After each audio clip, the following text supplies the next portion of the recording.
नमस्कार साथियों, स्वागत है आपका अपने YouTube चैनल परिछान एकेडमी पर। चलिए, हमारा विषय है EVS, जो कि पर्यावरण विषय हम अध्ययन कर रहे हैं। आज का टॉपिक है पर्यावरणीय प्रदूषण। प्रदूषण जो हमारे विश्व स्तर पर देखा जाए तो तमाम प्रकार के प्रदूषण फैल के मानव जीवन के लिए, स्वास्थ्य के लिए इतना हानिकारक हो चुका है कि जीवन बहुत कठिन हो चुका है सबका।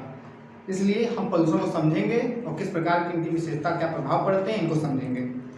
चलिए देखते हैं प्रदूषण क्या है। बात करते हैं प्रदूषण जो कि एक अजैविक घटक, जो हमारे पृथ्वी का अजैविक घटक है, वायु है, जल है, मिट्टी है, इन सबको जो प्रदूषण करते हैं, प्रदूषण फैलाते हैं, जिस हिसाब से जिसमें प्रभाव से काफ़ी हानिकारक गैसें उत्सर्जित होती है, मृदा प्रदूषण होता है। इन तमाम चीज़ों को हम समझते हुए आगे बढ़ेंगे।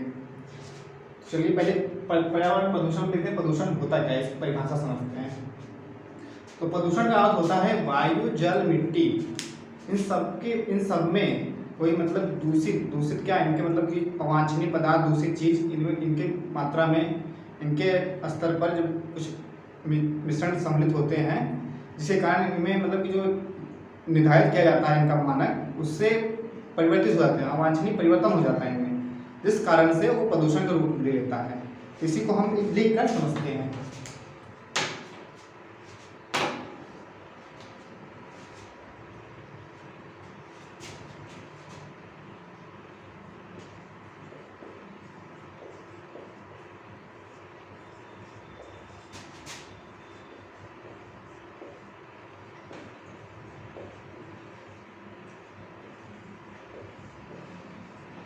पर्यावरण के अजैविक घटक में क्या क्या है, जैसे कि वायु हो गया, जल हो गया, मिट्टी हो गई, ये सब अजैविक घटक हैं पर्यावरण के।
एक परिभाषा हम लिखे हैं यहाँ पे प्रदूषण की, जिसको हम देखते हुए चलते हैं। पर्यावरण के अजैविक घटक में वायु, जल, मृदा की बात कर रहे हैं। इनके भौतिक, रासायनिक और जैविक अभिलक्षण, उनके जो गुण होते हैं, भौतिक गुण, रासायनिक गुण, जैविक गुण, इनमें होने वाले अवांछनीय परिवर्तन, मतलब ये परिवर्तन जो होते हैं अवांछनीय, जरूरत नहीं रहती है इनकी, वो परिवर्तन होने के कारण जिसका हमारे मतलब मानव जीवन के लिए नकारात्मक प्रभाव पड़ता है, इसे हम प्रदूषण कहते हैं। एक परिभाषा हम लोग लिखे हैं, इसको समझने में आसानी होगी हम लोग को। चलिए बात करते हैं, आगे बढ़ते हैं। प्रदूषण, जैसे कि इसके प्रदूषण में होते हैं प्रदूषक, जो फैलाने वाले होते हैं प्रदूषण को, उनको प्रदूषक कहते हैं, उसको भी समझते हुए चलते हैं।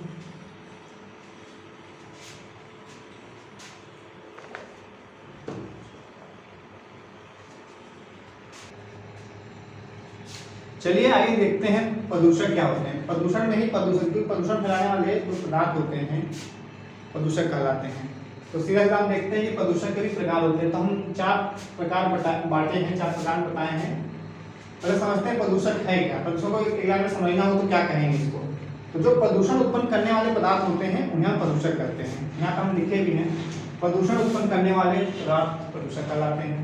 और हम इसको 4 भागों में बांटे हैं। प्रदूषक जो पॉल्यूटेंट होते हैं उनको 4 भागों में बांट दिए। 4 मतलब उनके उत्पत्ति के आधार पर, स्वरूप के आधार पर, अवस्था के आधार पर, सबके आधार पर हम प्रदूषकों को देखेंगे किस प्रकार के प्रदूषक होते हैं, प्रदूषण फैलाने वाले। इसमें पहले देखते हैं उत्पत्ति के स्रोत के आधार पर। उत्पत्ति के स्रोत के आधार पर देखते हैं। उत्पत्ति के स्रोत के आधार पर 2 भागों में बांटते हैं हम। पहला है प्राकृतिक है, दूसरा मानव निर्मित है।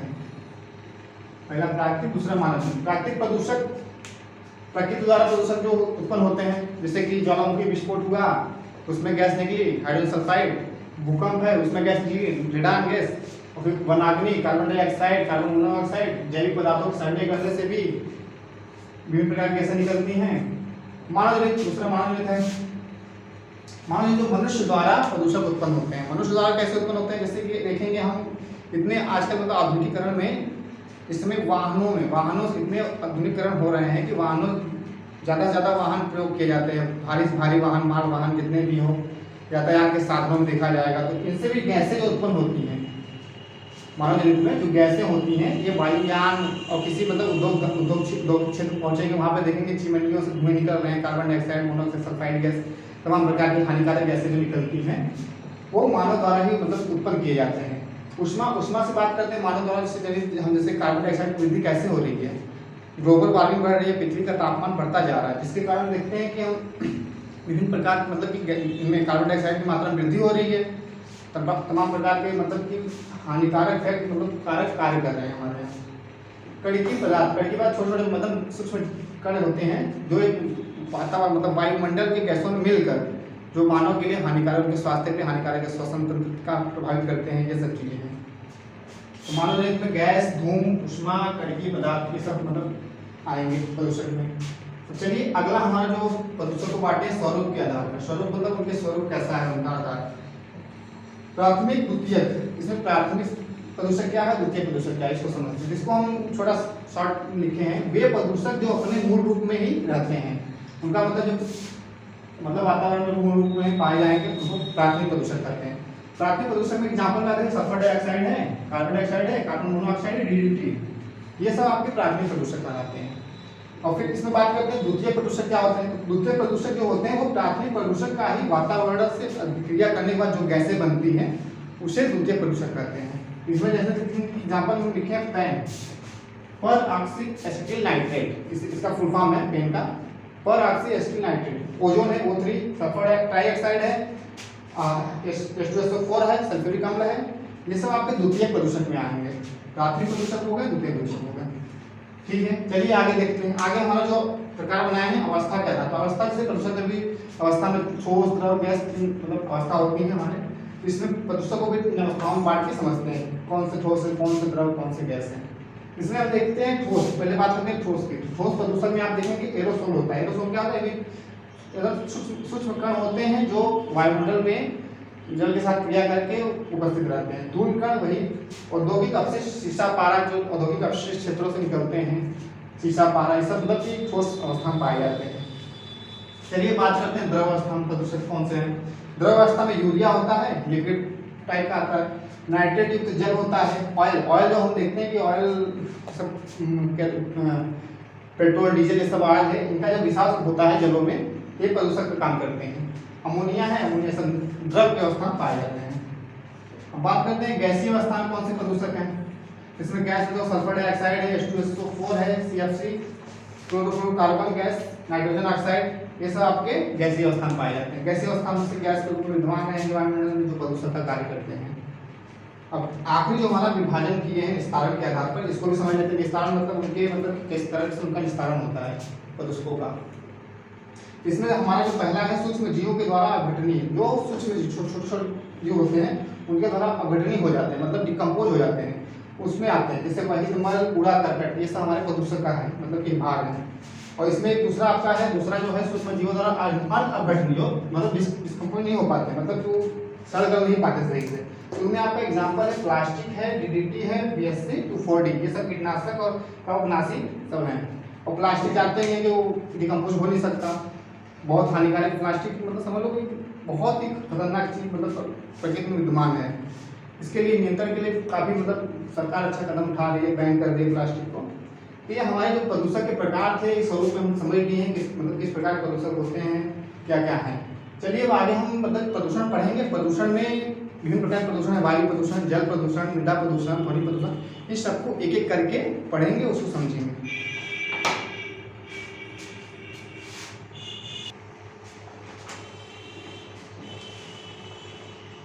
चलिए अब चलते हैं, एक एक प्रदूषण पढ़ना है तो पहले वायु प्रदूषण से शुरुआत करते हैं कि वायु प्रदूषण है क्या। हेडिंग डालते हैं वायु प्रदूषण।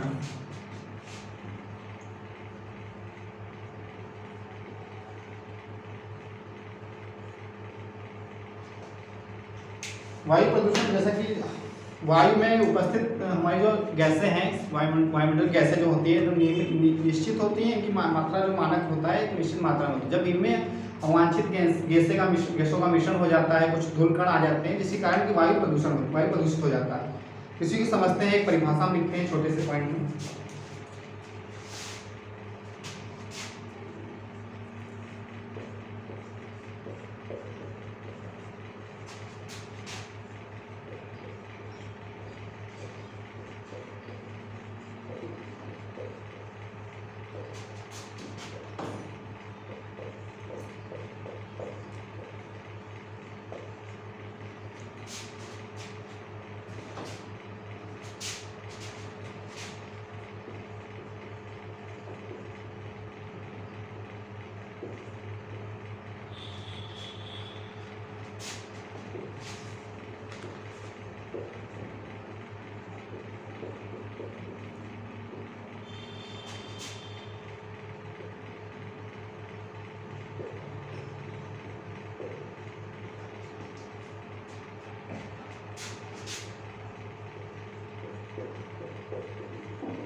छोटी सी परिभाषा है, इसको समझते हैं क्या लिखे हैं। जब मानव और प्राकृतिक कारणों के अनुसार, मतलब उनके फलस्वरूप, मानव द्वारा या प्रकृति द्वारा जो भी हो, इन दोनों के फलस्वरूप वायुमंडल की गैसों की निश्चित मात्रा है, उनका अनुपात है, इनमें जब अवांछनीय मतलब कि उनके मतलब कि विपरीत कोई परिवर्तन होता है, मतलब गैसों की मात्रा में परिवर्तन, मतलब वृद्धि हो गई, किसी गैस की मात्रा में किसी कमी आ गई, किसी मतलब हानिकारक गैसों का वायुमंडल में विद्यमान होना, ये आपका वायु प्रदूषण कहलाता है। तो परिभाषा में हम लिखें, जब मानव और प्रकृति के कारणों फलस्वरूप वायुमंडलीय गैसों की निश्चित मात्रा अनुपात में अवांछनीय परिवर्तन होता है तो वायु प्रदूषण कहलाता है। ठीक है, चलिए अब इसके आगे हम देखते हैं कि वायु प्रदूषण के स्रोत क्या है, मतलब कि ये वायु प्रदूषण कहाँ मतलब किस प्रकार से किस चीज़ों से फैलते हैं, मतलब कि स्रोत कहाँ से आते हैं। इनमें हम देखेंगे प्राकृतिक स्रोत और मानवजनित स्रोत। इसको हम नीचे लिखेंगे इसी के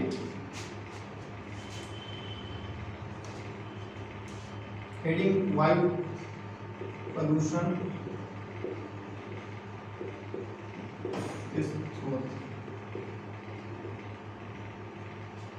ये आपका हेडिंग रहेगा, इसी में आप अलग अलग जो कॉलम बनाएंगे उसमें लिखेंगे।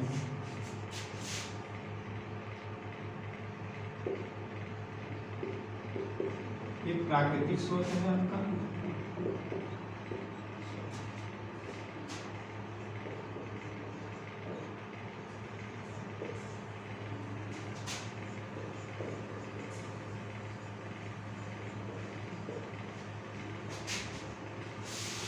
ये दो स्रोत आपके हैं, प्राकृतिक स्रोत, मानवजनित स्रोत। दोनों को देखेंगे क्या क्या है। पहले बात करते हैं प्राकृतिक स्रोत। प्राकृतिक स्रोत में देखते हैं क्या है। प्राकृतिक स्रोत बाद में ज्वालामुखी विस्फोट होता है, 0.5 लिखेंगे हम। ज्वालामुखी विस्फोट।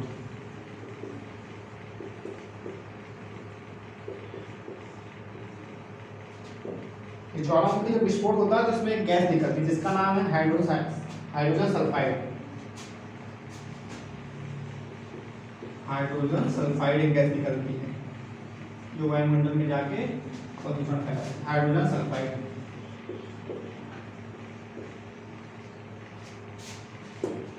ज्वालामुखी विस्फोट जब होता है तो हाइड्रोजन सल्फाइड नामक गैस निकलती है जो वायुमंडल में उपस्थित होकर हानि मतलब कि दुष्प्रभाव डालती है। और दूसरा आपका है पॉइंट वाइज लिखेंगे, भूकंप। जब भूकंप आता है पृथ्वी पर तो जहाँ भूकंप आता है उसके केंद्र से रेडान गैस मतलब पृथ्वी के मतलब कि धातु से रेडान गैस की उत्पन्न होती है, उत्सर्जित होती है, रेडान गैस।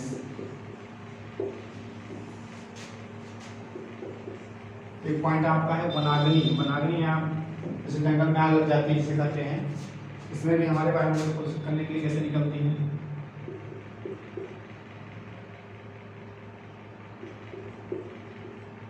इसमें जो गैसें निकलती है सबसे ज्यादा कार्बन मोनोऑक्साइड होगी, कार्बन डाइऑक्साइड होगी, इस तरीके से वनाग्नि जंगल में आग लगने के समय निकलती है।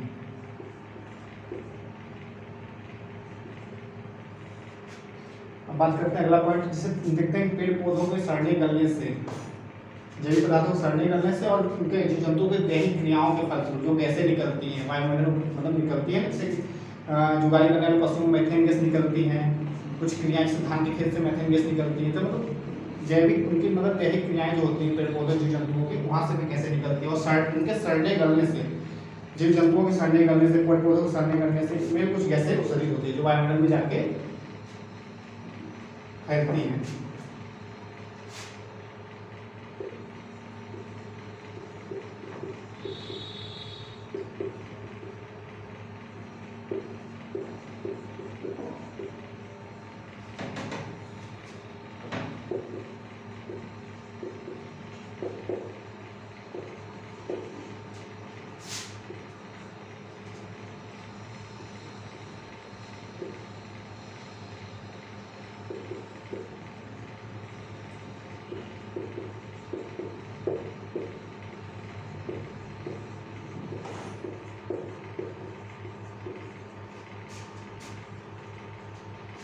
पेड़ पौधों की दैहिक क्रियाओं से और जैविक पदार्थ के सड़ने से जो गैसें निकलती हैं, जैसे मीथेन हो गया, सल्फर डाइऑक्साइड हो गया, नाइट्रस ऑक्साइड हो गया, ये सब इनसे निकलते हैं। CH4 मीथेन है, सल्फर डाइऑक्साइड, नाइट्रोजन ऑक्साइड, ये हमारे प्राकृतिक स्रोत के अंतर्गत आते हैं। मतलब ज्वालामुखी विस्फोट, भूकंप, वनाग्नि, इन सब चीज़ों से जो वायु प्रदूषण होता है। प्राकृतिक स्रोत हम देख लिए जो है। अब चलिए आगे बढ़ते हैं जो मानव द्वारा उत्पन्न किए जाते हैं वायु प्रदूषण के लिए गैसें। जैसे इसमें हम लिखेंगे गैसें और धूम। गैसें जो हानिकारक गैसें होती हैं,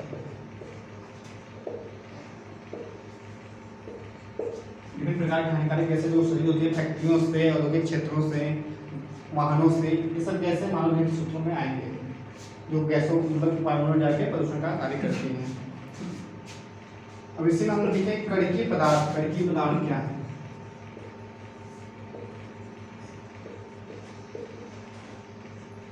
कणकीय पदार्थ, जैसे कि कणकीय पदार्थ कैसे मतलब ये इसको मतलब ये गैस वो आते हैं प्रदूषण के रूप में कार्य करते हैं कणकीय पदार्थ। इसको इंग्लिश में पार्टिकुलेट मैटर कहते हैं। जैसे कि देखा जाएगा जैसे जो चिमनियों के ऊपर काला काला लगा रहता है, जो छोटे छोटे कण में काले काले होते हैं, जो मतलब गैसी मतलब कि जहरीले मतलब वायु प्रदूषण कार्य करती हैं ये सब।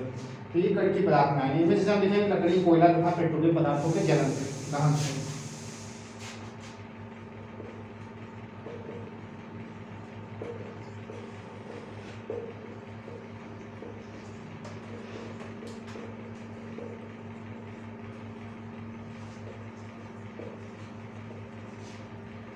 ये कणकीय पदार्थ जो उत्पन्न होते हैं ये लकड़ी, कोयला, पेट्रोलियम आदि के दहन से होते हैं। अब एक पॉइंट और इसमें लिखेंगे उष्मा। मानव द्वारा से उष्मा द्वारा भी वायु प्रदूषण होता है। उष्मा द्वारा कैसे? वैसे उसको हम जिससे बात करते हैं तापमान की। तापमान बढ़ता है, कैसे बढ़ता है? तो हमारे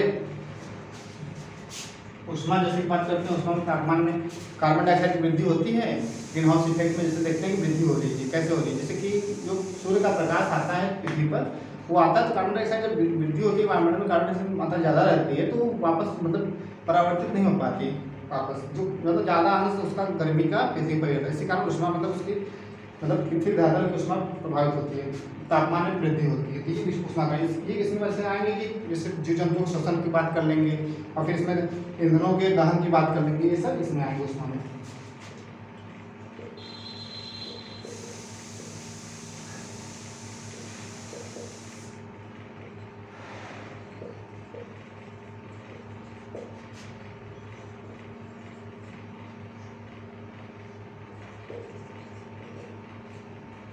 जीव जंतुओं के श्वसन में जैसे कार्य करते हैं, वो कार्बन डाइऑक्साइड निष्कासित करते हैं। कार्बन डाइऑक्साइड मतलब वृद्धि हो रही है कि नहीं वायुमंडल में, इस कारण से ऊष्मा में प्रभाव पड़ता है ऊष्मा के। और ईंधन दहन, ईंधन लकड़ियाँ के सब आदि में जलाते हैं, इसके कारण भी ऊष्मा मतलब प्रभावित हो रही है हमारी। चलिए कुछ आगे पढ़ते हैं। वायुमंडल को उनके प्रकृति के आधार पर बांटना है, उसको हम समझेंगे आगे। चलिए तब आगे बढ़ते हैं। आगे हमारा पॉइंट लिखे हैं प्रकृति के आधार पर वायु प्रदूषण। प्रकृति के आधार पर वायु प्रदूषण, वायु प्रदूषण में जो पार्टी है गैसीय वायु प्रदूषण, करके वायु प्रदूषण, इनको देखते हैं। ये दो भागों में बांट दिए हैं, एक एक करके समझते हैं। तो पहला हमारा है गैसीय वायु प्रदूषण। तो गैसीय वायु प्रदूषण में देखेंगे, एग्जाम्पल में देखेंगे, जीवाश्म ईंधनों से निकलते हैं carbon dioxide, carbon monoxide gas, ये हमारे वायु प्रदूषण में है। फ्रिज रेफ्रिजरेटर से निकलते हैं CFC, क्लोरोफ्लोरोकार्बन, ये भी हानिकारक गैस है। ओजोन में जो छिद्र हो रहे हैं हमारे, इसके प्रमुख कारण हैं उसके।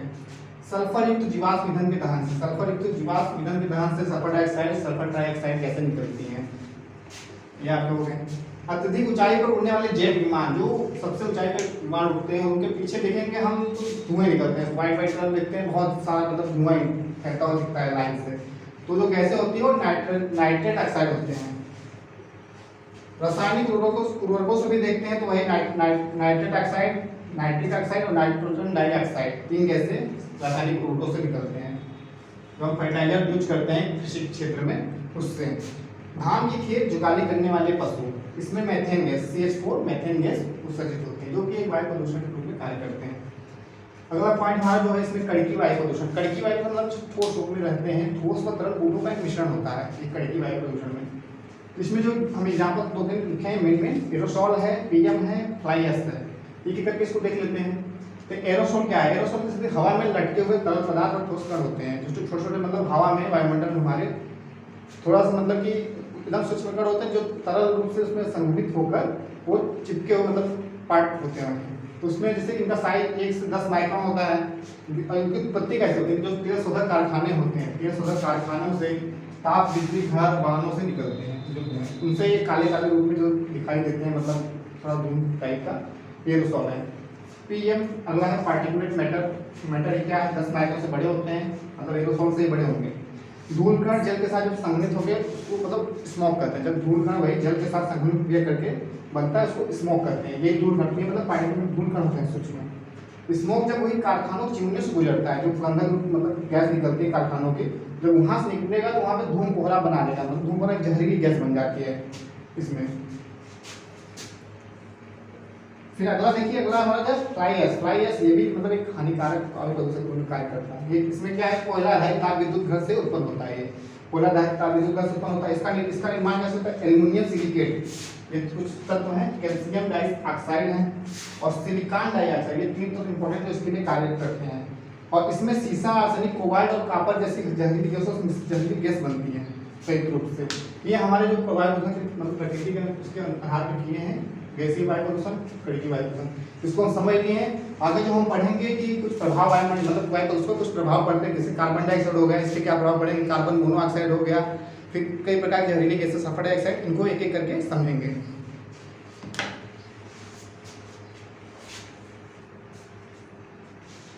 कुछ महत्वपूर्ण वायु प्रदूषक हैं जो मतलब कि इंपॉर्टेंट होते हैं, उनको समझ लेते हैं, उनके प्रभाव क्या हैं उनको भी देख लेते हैं। तो आइए देखते हैं एक एक करके।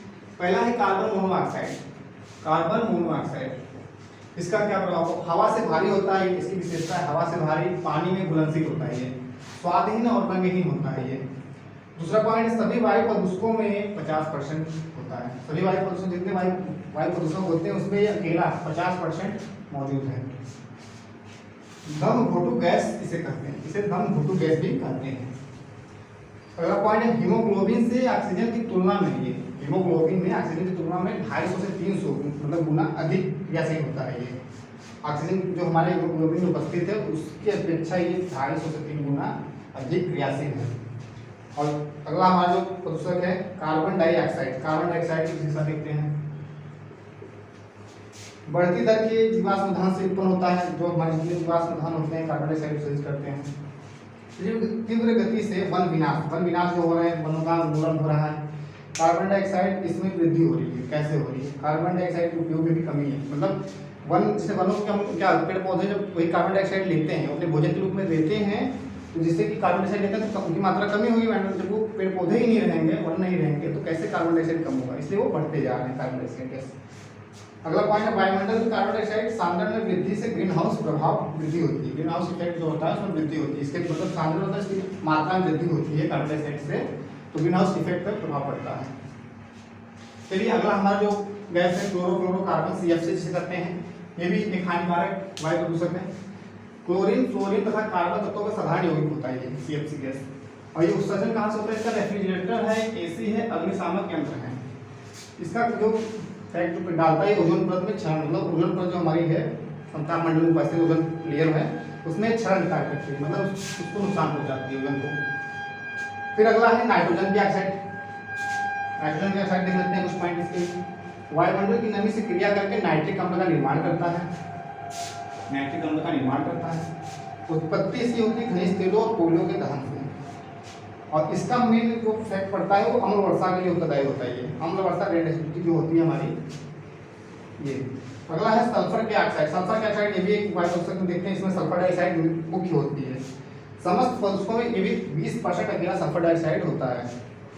इसका स्रोत क्या है? ताप शक्ति गृह, शोधनशालाएं, ये सब यहाँ से उत्सर्जित होता है। और सल्फर डाइऑक्साइड से आंखों में जलन होती है, खांसी होती है, फेफड़ा रोग इत्यादि भयंकर बीमारियां होती हैं।